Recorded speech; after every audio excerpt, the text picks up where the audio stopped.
Simply Business, Black Sales Episode 2. Now, I've actually did mean to do this. Sorry, I was thinking about a couple things. I actually did mean to do this review last week, like Wednesday, Thursday, or Friday, because I actually did say that when I dropped my episode 1 review, but I actually didn't get a chance to see episode 2, this episode, until Sunday afternoon. Yes, Sunday afternoon. And then things happened that night. And then yesterday I meant to put out things, but I was tired and things happened. Anyways, so we here now.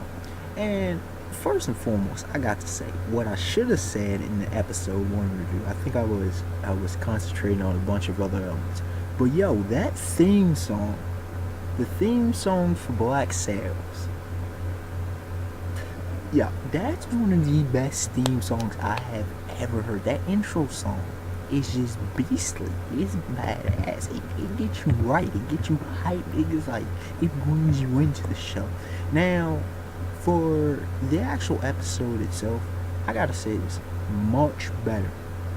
Now, even though I thought, if you watch my episode 1 review, that the intro was well executed, or executed pretty well, handled pretty well. As an episode overall, I gave it great because it was an intro. As an episode by itself, I probably would have said with maybe a, what would I say, good? Would I given it a, yeah, I think I would have said a good, about a 6 out of 10, because the episode itself, it was good. It was nothing spectacular, but it was good. It was an intro, so I give it a pass. I give it leniency, because it's very hard to, when you're introducing, especially a series, it's very hard to do that, to execute properly. So I tend to be lenient. This episode though, much better. We're now in an nitty-gritty. Now we're really into the show and what it's all about. First of all, we had some plot progression. Wasn't massive, but it was plot progression nonetheless. It was a fair amount. We're really on the move. See, the thing about it was, why it was a fair amount is because it was focused on numerous characters, okay? And with that being said, you can't expect leaps and bounds of plot progression. Plus, I don't know how long the series is going to last for, so I'll wait and see. I mean, it's kind of going on the vibe of Treasure Island, so yeah, chapter 2, kind of thing. So, I mean, it's early on, so I'm not expecting too much yet until we get to the nitty gritty of the actual story. We're moving. There was a lot of characters focused on. First of all, Max. Gotta give it to Max. She's an interesting character. At times simple, but very interesting. She played as a broker. She's doing what she do, but we got the character development with the whole lesbian relationship that she has with or had, should I say, because that breakup, did y'all see that breakup?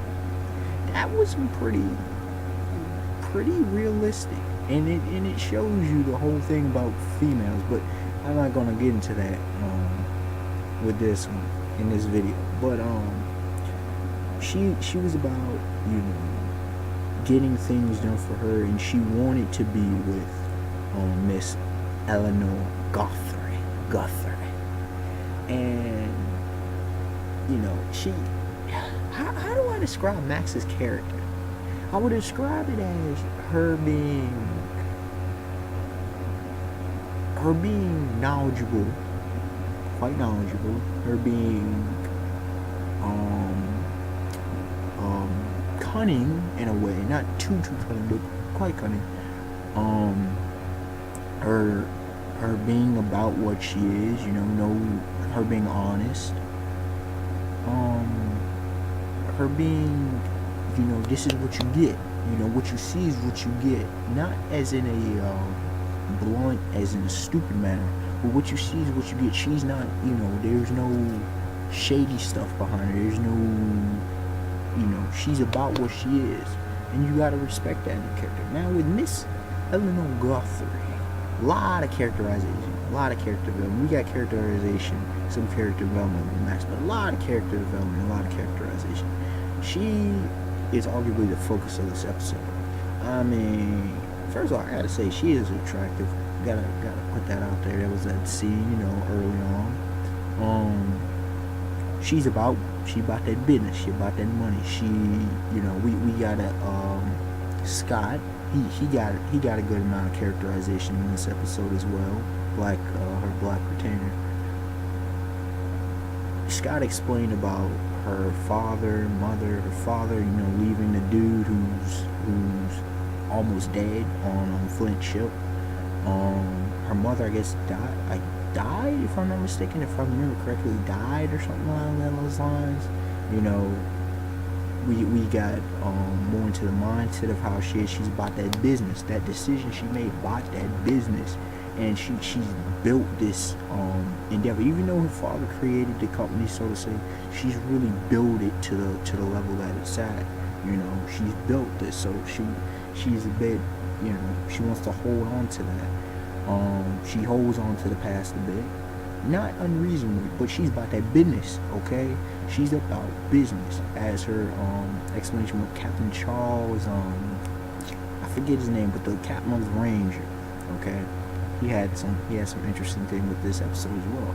But Guthrie, she was, she's an interesting character series. And I gotta say, man, they dropped a lot of F-bombs up in this, especially the females in this episode. But yeah. So Miss Guthrie was very interesting and got a lot of character development of her. I mean, it was really, we starting to see the main cast, I guess you could see. Scott, he was interesting. We see what he's about.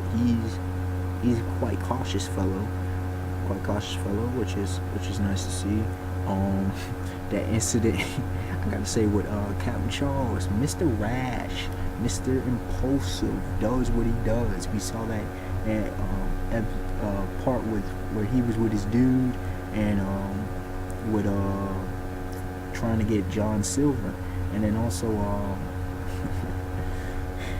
that situation where he played bodyguard to that dude, and then that dude was changing his tone on racism, and that's why I had mentioned that about race on this island. Okay, it was very nice to see. Going on to another point about what Eleanor Guthrie said. She said she doesn't associate herself with the Brits. She said the Brits are coming. So obviously we're seeing at this point, this is, he said 1715, by this point the colonies are starting to be separatists from the British Empire in their mindset, which is cool to note. Also back to Captain Charles of the Ranger. He's impulsive, but he's not stupid. Okay, he's not stupid. And he didn't overstep his bounds with that one dude who was trying to broker the deal between through Max with Long John Silver. And speaking of Long John Silver, Mr. Cunning, he didn't get too much character development, characterization in this episode, but Mr. Cunning, that's all you need to say. Cunning, the fact that he burned, and it fits into and it ties into, and I had remembered as soon as he burned that, I'm like, oh yeah, he's the only one that knew about the treasure map. So yeah, I thought that was excellent that they did that. Who else? Oh, I gotta say though, arguably my favorite character right now is that one female pirate. Look, man, I love great side characters. She, the pirate under Captain Charles the Ranger, she's badass. We saw at the end of the episode, she about to go take care of it. I think she about to go handle Max. Max might be gone next episode 3, right? Yeah, that female pirate, how do you not? She looks badass. And I mean, the way her presence is badass. I gotta say that. I love badass female characters. This is what it is. That's what it is. Captain Flint, we get more characterization, character development in him as well, and we see his vision. He's got a vision of the island. He wants to make it a fortress. Get this guy, make it a fortress, make a home base, because the British civilization is about to take over, fight the Brits, fight civilization and stuff, and that's excellent. And I was wondering about his motivations. Okay, I like his vision. I'm still 50-50 with him as a character. But I vibes with him. I get him. At the end of the episode, though, we see something. We see him somewhat collapse on the floor. The lady went to get boiling water. She was either playing a piano or a harpsichord. I'm not sure what that instrument was exactly. But it's one of two things, I think. He either has an illness, a disease, or he was that exhausted. And was she his wife or a caretaker? I don't know who that lady was, but we'll see how that goes. Who else? Oh, Billy, the courtmaster, and then is that a? Yeah, I think I'll end it on that, and then explain a few things that ended in this review. Now with Billy, he was he handled himself quite well. He was questioning himself. He was doing normal. He was doing what a normal young man does. He was questioning himself. He did what he did for the good of the crew, or that's what at least the quartermaster tells him, which I agree. Oh yeah, it was the best option. Cause look, man, Singleton, nah. Flint did, as bad as it was, and I don't usually do with the shady. It was the best option. Singleton, he wasn't a leader. And also, considering he was in cahoots with Captain Charles, that was all kinds of bad waiting to happen. So, Billy did what he had to do, and you see he was helping take care of business. Now the quarterback proved very intelligent. Oh, and another dude I'll make a note of as well, amongst other things. But the quartermaster, very intelligent. He teaches Billy a few things with that whole sit and watching with the appraisal. The appraiser, and they follow him. The quartermaster, he's able to keep Captain Flint level-headed. Quartermaster seems to be kind of the mentor role to Billy, so we'll see how that goes. The dude with the glasses, the secretary, treasurer, whatever he is, although he comes off kind of prickish, he's an important character, and I vibes with him. Like, he's a logical thinker. He's a realist. There's a few elements. The more that we get to know him, I think he's going to play an important part as well. Who did I say? The characters, I think that's about it. Now, a few things I would like to know. I really liked how they got more into about the horror aspect, the horror industry, as well as the industry of appraisal. I like that they brought these different industries. Oh, and we got a bit of the trading industry, one from Boston, that dude. So we're getting, world building as well in this episode. So overall, I give this episode an 8.5 out of 10. It was an outstanding episode of Black Sails.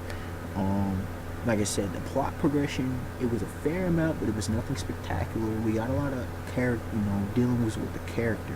We only got a bit of world building. We're still in the conclusion. We finally come to the conclusion of the chase of John Silver and all of that. And yeah, I think it'll pick up once now that we're done with that. We're not chasing around the island. Although it serves great purposes, we don't want to be chasing around the island. We're getting down to business. So I really enjoyed that. Can't wait for episode 3. Alright, y'all. Unexpected one to like, comment, subscribe. Tell me y'all thoughts on this episode. Till next time. Peace.